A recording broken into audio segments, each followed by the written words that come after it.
Concevoir une paire de sneakers, pour nous, c'était comme apprendre un nouveau métier. Et je pensais que faire une sneaker simple, épurée, finalement, ça serait facile. Pas du tout, c'est tout le contraire. Plus c'est épuré, minimaliste, moins tu peux te cacher par des artifices. Donc ça a été très dur, parce que quand tu as une sneaker toute simple, la forme elle doit être nickel. Sinon, dès que c'est un peu bossu au bout, ça se voit directement. Donc il a d'abord fallu définir ce qu'on voulait, mais en fonction de nouvelles contraintes techniques. Donc on a travaillé pas à pas avec Julien, notre chef produit, pour avoir la sneakers qu'on voulait vraiment. Alors par contre, ça a pris du temps puisqu'il a fallu quand même 7 prototypes pour y arriver.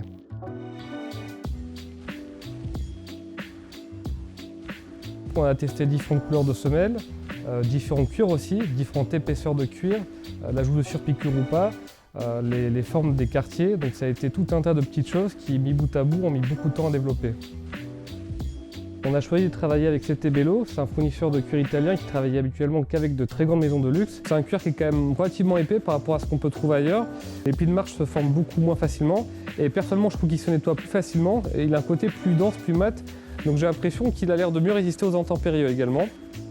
Et ce côté mat lui donne un côté vraiment plus moderne à mon sens, plus contemporain. Un feeling qu'il n'y a pas ailleurs comparé au cuir brillant qu'on peut trouver dans des gammes de prix inférieures. On a aussi rajouté une bande de cuir le long des œillets, tout simplement pour éviter les plis de marche. Et là, ça lui a donné de suite beaucoup plus de structure, beaucoup plus d'harmonie. Un truc auquel j'ai fait beaucoup attention, c'est l'avant de la chaussure. Je voulais surtout pas un truc bossu, je voulais quelque chose de très, limite un peu effiné. On a choisi un speed hook assez classique, qui a l'avantage de pas beaucoup se remarquer. C'est juste un petit peu argenté quand on porte la sneakers, et surtout qui est très fonctionnel. C'est-à-dire que le lacet s'enclenche bien dedans, il apporte vraiment un laçage qui est beaucoup plus rapide. Pendant plusieurs années, quand je regardais des sneakers de luxe, elles avaient toutes la même semelle, c'est cette semelle Margom. Moi, c'est une semelle que j'aime beaucoup parce qu'elle est belle, elle est durable, les lignes sont très pures.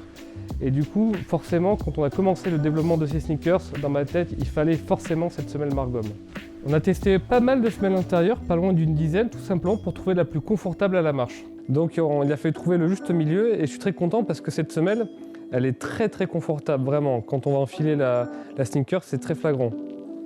Alors du coup, on a voulu faire une jonction entre la couleur du cuir blanc, l'arrière du talon qui est en daim et apporter une troisième couleur avec cette semelle qui fait un peu l'intermédiaire entre les deux. Et je trouve que le résultat est plus harmonieux et c'est plus fluide d'un point de vue visuel. On n'a pas pris des lacets trop blancs parce que sinon ça tranche, mais pas dans le bon sens. Donc ils sont d'un très léger cru et surtout ce sont des lacets cirés, ce qui fait que l'eau et la saleté rentrent beaucoup moins facilement dans le lacet, ça filtre beaucoup moins facilement et donc on a des lacets plus résistants dans le temps. Un détail aussi auquel moi je fais beaucoup attention sur les sneakers haut de gamme, c'est la taille des points de couture de la semelle. Et là je voulais quelque chose d'assez rapproché parce que pour moi le feeling il est beaucoup plus fin et élégant, c'est comme sur une chemise en fait. C'est une sneaker dont le développement aura été assez long, il aura mis plusieurs mois, presque un an. Et donc maintenant on est très content de vous la présenter et on va vous montrer comment vous pouvez la porter avec vos tenues.